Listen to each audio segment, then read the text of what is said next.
And we are live. Hello to the live broadcast. How's it going? I'm Nick Castillo, the community manager here at Topcoder. I am joined by Mike Morris, who is the CEO of Topcoder. We have Dave Messenger, who's our chief technologist. We have Adam Moorhead, aka AdRock, who's our VP digital. And at the end there, you all know her as a TCO queen. That's Jessie Ford, our Global Community Director. So thank you guys so much for joining us today, right now. So just to go get right into it, I was wondering if there were any questions live. I'd like to give you guys precedence over the questions that we have submitted. So is there anything right now, any questions that you'd like to ask any of the Topcoder admins at this point? And that's fine. We can warm up with some submitted questions. We'll go ahead and do that. Oh, we got one? All right, we have Talesforce over here. Let's see what question Talesforce has for our admins. So I'll warn you, I have a knack for asking some uncomfortable questions. But yeah, I have been a part of Topcoder for almost 6 years, and I have seen the journey through CloudSpokes, to Topcoder, through Aperio, to Wipro. So I was just wondering what's next for Topcoder in the next couple of years and maybe beyond. That's a great question. Hopefully no more name changes, that we stick with where we are there as far as that's concerned. But I think, from our standpoint, just keep investing in the community, the platform, our customers, where we're going to end up in a few years. I think, keep moving forward, and we're going to be looking to you guys and our customers to help bring us in that direction. So I think, hopefully, forums like this, like we had yesterday with the algorithm team, like what can we do to enhance Topcoder for you guys? That's what's really going to lead us into the next generation of Topcoder. I don't know if anyone else wants to. Okay. So some of you might have heard a little bit of this last night, but there's been dark times in Topcoder in the history, and there's been light times, right? There's been things that have been great and things that haven't been so great. The last 2 years, we've doubled in size. We've doubled in size in what we have paid out to the community. We've doubled in size in the team at Topcoder itself. The community hasn't quite doubled in size, but it's grown very substantially up to close to 1.4 million people. The commitment is that, there's a reason for that, and it's because we've been underneath this mission of getting the world access to the best talent for a long time, 17 years, right? This is TCO18. I think we're officially 17 years old. That's always been our mission, is how do we get access to the world's best talent? And what you're going to see happen in the next 5 years is a couple of things. One is we're going to make it easier. So make it easier for customers to get projects out to you, problems to you, fun problems, hard problems, all sorts of different types of technology problems. That's going to help us continue to grow our model, our business, our community, what we're paying out to the community. And the reason why this is going to happen is because this is where all of you are, right? 5 years ago, 10 years ago, 17 years ago. 17 years ago, freelancing wasn't a job choice. It was I can't find a job choice, right? Now, there's more people, a third of the people are doing freelancing over full-time jobs. They're going out there and say, I want to work on platforms like Topcoder. I want to work independently. I want to choose what I want to work on, when I want to work. I want to live where I want to work. Luis is an example of that. He's about to choose his third country in 3 years to live in. He works completely remotely. GoStar, you all know GoStar. He's another example of that, and there's many more. But that is the gig economy. And in a year or two, it'll be well over 50% of the people are choosing to work in this capacity. So what's the future for Topcoder? Somebody said it earlier today at another conference that we were at. We had 140 customers sitting there listening to how amazing this model is. And One person said that I expect in 5 years' time, Topcoder to be the #1 payroll processor in the world. Okay, so where people are trying to get access to talent and they want to get access to them, they're coming to platforms. There's one other place where something like this has happened. I mean, that's a lofty goal, but that's what we're shooting for. But the other place that this has happened is Amazon. So 50% of the world's e-commerce goes through Amazon. They are the platform of choice. They're the provider of, they make it easier, they make it simpler. We want to go down that path. And we're early. We've been early. We're still early. But that's what we want to do. Like, that's where we as a business want to do. We will never lose our roots, though, of, we are a community first. There's nothing at Topcoder that exists without you guys, without the community. And if you look at the competitors to us in the space, in my opinion, none of them have that. The community was always a second thought. So, as long as we keep that secret, I think we're in a good spot. All right, thank you guys. There you go. So going off that, what is the roadmap for making Topcoder data science similar to, let's say, a Kaggle data science is how they formed the question. This comes from the forum. Okay, I guess I'll take that one. So I guess my answer here might be, I don't know if we have a roadmap to make it like Kaggle. I think the Topcoder data science community is special. We do a lot of interesting things. We do a lot of great things. Kaggle does a lot of great things as well in the space. So I don't know if there has to be like one data science platform. I do think that, from a Kaggle standpoint, that's interesting is the Kaggle data sets, how they make it easy to compete, how they set up some of their problems. I think that's just good software development, good data science practices, and we can, we'll strive to support kind of the latest and greatest approaches. But I think, as we heard yesterday from some of the marathon match competitors, they really like the kind of typical algorithm math type problems. So, I think we'll always keep that to our core. I don't know if anyone else wants to chime in or if. Sufficient enough? Sufficient enough? Yeah. I think that was pretty good. Thank you. Moving along, and then I'll take a question from the audience if we have one. So what is our 5-year plan as Topcoder? I think I just answered that one. You did a little bit, I thought, of where we're going down the road, things like that. Kind of going down the list here. Let's do a little lighter one. So from all of the Topcoder team, they want to know who's been here the longest and why did that person choose to be here for so long? So let's go through our start dates. But wait, there also have been, like, we had a lapse in between. Should we each give our own story? So perhaps. There you go. So today, I just got the email. It is my 13th anniversary. Woo! So 13 years. Well so done. I just passed 13 years, but I started as a member. My ad rock registration date was 2002. So I joined in 2005 and helped start Topcoder Design in 2006. But I joined in 2002 because Mr. Mike Morris over here was using me as a freelancer to do design for front-end apps that Topcoder were developing. And I was doing the front-end design and HTML, CSS at that time. Took that knowledge to create Topcoder Design and also the UI prototype track. So back in 2006. How about you, Jesse? What's your story? Well, I celebrated 13 years in May, so longer than Ad Rock. And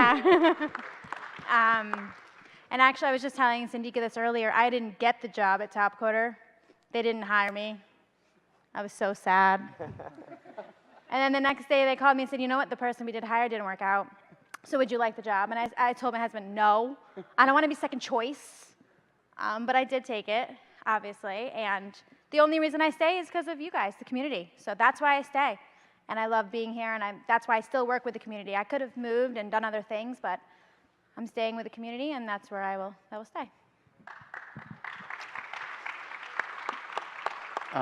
To what Jesse said, I get asked a lot. Obviously, in our industry, there's a lot of turnover. Why have I been here for 13 years? And my answer is typically that almost every day I have a new problem that I need to solve, and it's not a problem that most people have solved before. So I have an amazing community that I can reach out to try and solve that problem. And it's in technology or it's in new cutting edge things that we're working with, but I'm always challenged by that and excited by what we can figure out. I believe my start date was in December 2001. I actually remember I said, I'll start after the new year. And some of you might remember Jack Hughes said, no, you have to start immediately. Wouldn't let me have the week off between Christmas and New Year's. So I think that trend lasted for a little bit of time. And I actually had a small gap. I left for about 4 years and went to Apereo and to CloudSpokes, which is still a lot of great community members here from those days as well. I got a rare opportunity to correct mess. It was December of 2002. Yeah. And I remember it in the fishbowl. Yeah. So I started in. It was my wife and I went to the Salt Lake Olympics, and the Monday after I started at Topcoder, which was February of 2002, and I was on board through, I think it was August of 2011, and I actually went to CloudSpokes, and then we merged CloudSpokes and Topcoder back together. So there was a stint. So in the record book, Jesse is the winner. Give it up for Jesse. Oh, he's not. Tony's not up here, so sorry. Tony's a month earlier than you. Well, I'm only at 3.5 years, so I have some catching up to do. All right, let's move on to, do we have a question from the audience at this point? Another question? All right now? Oh, we'll continue with this. If it comes up, raise your hand. Rosh is around with the mic. So we have another question. What is the future of contractor as a service, and how will this impact the community? This is actually an important topic because I've been accused from some people on our team, I won't name them, Tony, but that, hey, it violates what we're all about. And that was when we first started talking about it. So the whole idea of contractor as a service, so let me explain where I think we've done a really great job has been how we connect with the community. It's always been digital. It's always been true crowdsourcing. We've always had really strong rules about how things should be done and how they should happen, and we've upholded those rules. But we never did the same type of connection with our customer side of it. That was always very traditional, right? You go out and you meet with customers, you work with them, and, what we really should have done is try to make that direct connection between our community members and our customers earlier. And Contractors as a Service is a way we're going to do that, is getting ourselves out of the middle of every piece of work that has to go to the community, every problem that has to get solved. And it actually, Contractor as a Service, I'll explain what it is first. It is, it's the ability for our customers to contract people over a period of time that might be dedicated to a piece of work. So it's not just run a competition. Now, our most successful customers do this already, right? So when NASA ran the ISS Fit Challenge, Steve, wave, yeah, Steve's our customer from NASA. We ran a bunch of challenges at the beginning. 55 people ended up really being interested in it, and we worked with them over a period of tasks to finish all the end of it. So challenges started it, and a bunch of tasks to directed people finished it. Comcast does the same type of model. I think in 1 year we looked at it, 2,000 people competed in different challenges on Comcast. 200 of them did about 80% of the work, 20 of them did it full time. But it ended a lot of that work came done in tasks of the people that won those initial competitions. Contractors as a Service is our way to implement that on a larger scale. So the idea would be if somebody comes, if NASA comes to us, Steve, you know, just an idea for you, and he says, hey, you know, I really need access to about, you know, 10 of your best computer vision algorithmic programmers out there. And I need them to solve a problem. I mean, it's really complex. It's probably about a 6-month piece of work. You know, can you provide those to us? Now we will say, yes. We will run some computer vision challenges.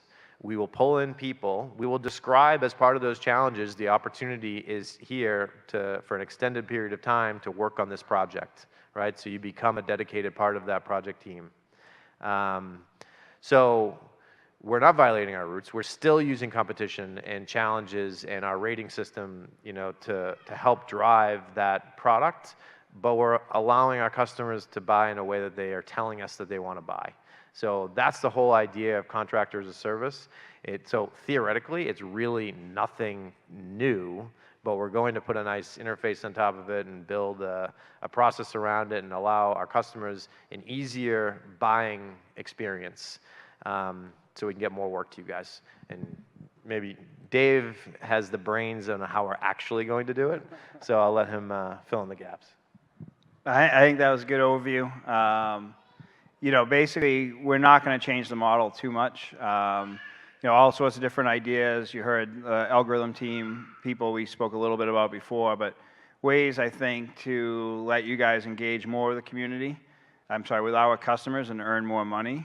My only complaint about it was that I wanted it to be named GAS, for Gigs as a Service, which I thought a little gas, that was a good name, but apparently that's why I'm on the technology side and not in the marketing side. So,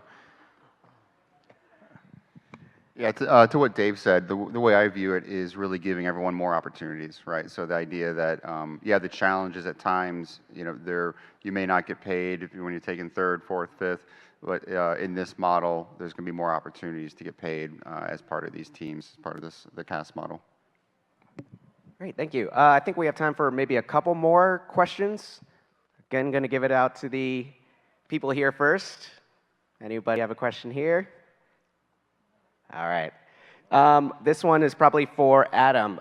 From the future of UI point of view, what's in store for UI designers at Topcoder Challenges with coming up emerging technologies like conversational interfaces like Amazon Alexa, Google Home in the coming year? Will there be challenges that involve designing concepts that may not involve UI design per se, but involve how these experiences would work? Quite the question. Yes. So I think we've already been tackling this. So we tackled this when we were at our 2-day Indonesia event, but just the idea of getting into the zero UI experience, what does that look like, what does that mean?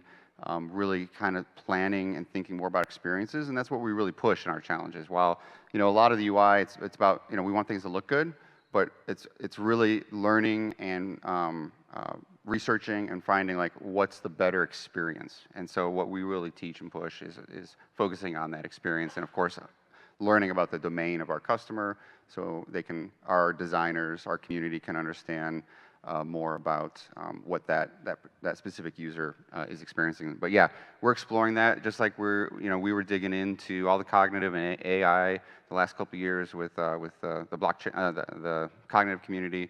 We've been doing some stuff, obviously with blockchain, just trying to figure out where's some of the UI and some of like interfaces for that. And of course now, I mean, just, you know, the big thing is voice, right? So how do we interact with that? And I personally have a lot of ideas around it too. So I tend to bring that up with the challenges we're running, and even the challenge we ran here for our customer healthcare outsourcing network. You know, those topics were coming up. So great, thank you. I'm going to bundle these last 2 questions together. What is the motivation behind doing competitive programming so seriously for so long? And when can we expect a new arena?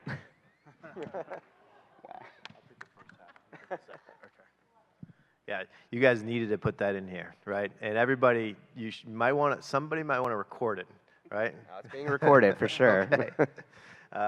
The first one though, I remember the day. So Mess and I were working back in 2002 2002-ish, 2003 at that point probably, 2002, 2003. And we had already had the Topcoder, first Topcoder Open had run. We had the SRM platform was up, and we had a rating system. We had members, probably around 10,000 or so members. And the first shot at this business model was, let's just ask the really smart ones to code some stuff for us, right? And that sounds like a pretty good business model. So we went out and we did that. And I remember, I mean, the amount that it was tracking people down and like, you know, rely people all over the globe, and it was just, it did not work. We spent 6 months and we tried to build six, we called them components at the time, 6 components, and we got them built, but they sucked. It took a long time. It took way more effort. And we were sitting in a conference room, and we're like, this just doesn't work. And, you know, that was kind of our business model. So like, we needed actual money to keep Topcoder going.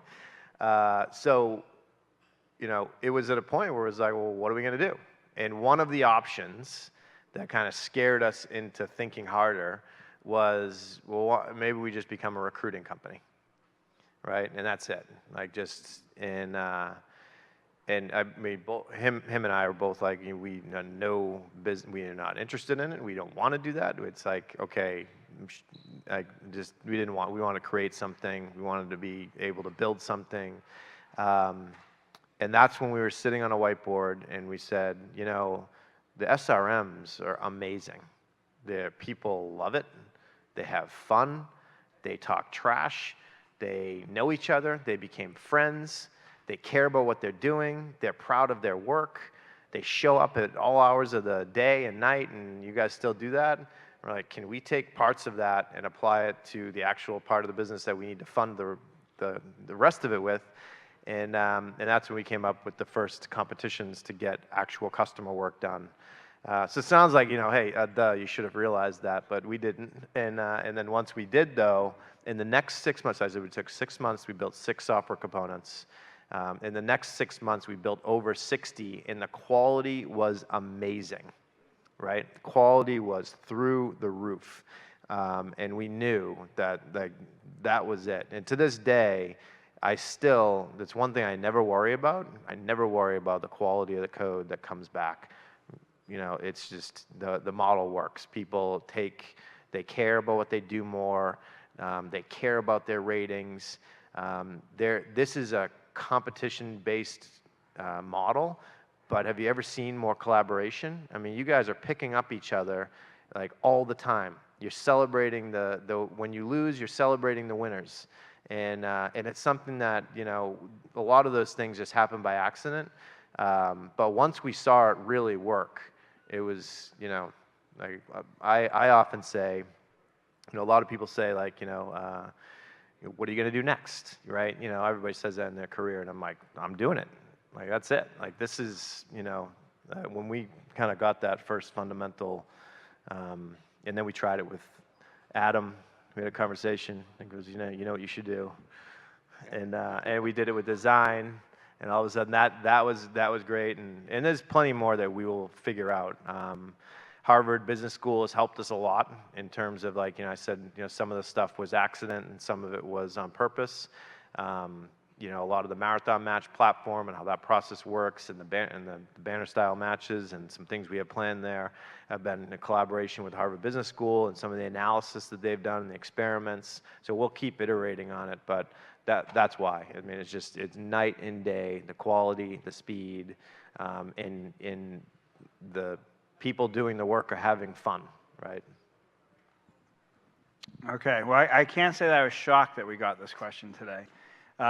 Believe it or not, this is our second version of the arena. It's just still very old. The first one was actually written 100% by employees.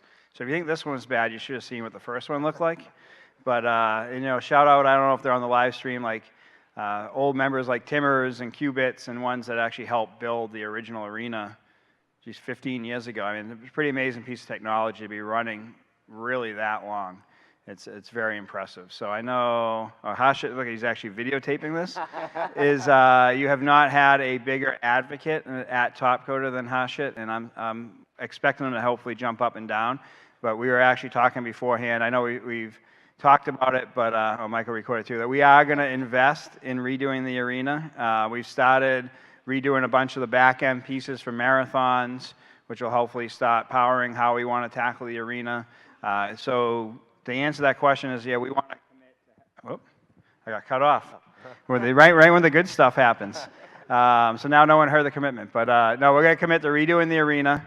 We're looking at, not only advancing the SRM platform, but I know we've had the Mathmania program problem set, which was really exciting with 10 problems. We talked about different styles of marathon matches, maybe looking at smart contract competitions, AI bot competitions.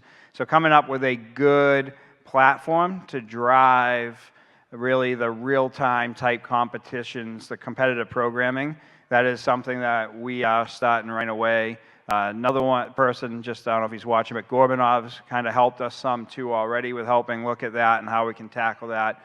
So we're definitely really excited about moving that forward. Do you have an ask for this group to do anything with that effort? Yeah, definitely. And we talked about it yesterday in the algorithm meetup is we want you all involved. So I thought one of the great suggestions we got yesterday was to share a roadmap of what we are planning on doing, because that's a little bit easier to get feedback of what we might be missing, what directions we may go in the wrong way. So we will publish a roadmap around that of how we want to do the arena, what we want to do, so we can get some feedback. But anyone that wants to get involved, talk about contractors of service, those type of pieces, we definitely will be looking to tap into you guys to help drive this initiative. Is that the last question? I believe so. Unless we have a question here, we'll make room for one more. Can I ask a question? You asked the question. So there you go. Well, first of all, who had a great TCO so far this year? By round of applause, who had a great TCO? Well, one other thing I just wanted to add is probably early before we get, it should probably wait till after the ceremonies, but just big shout out and thanks to Jesse for helping with running the TCO. The other piece too is Jesse's moving over to my team on product development. So she is looking to help drive a lot of the features, functionality, helping drive the website, not only just TCO, but like how do we really get the community more involved, make sure that you guys are being listened to. And I can't think of anyone more passionate than Jesse, Hashit, Nick. So all three of them are coming over to my team to help drive that. And, so definitely talk to them. And my commitment to them is to help empower them to deliver a great product for you guys. Awesome.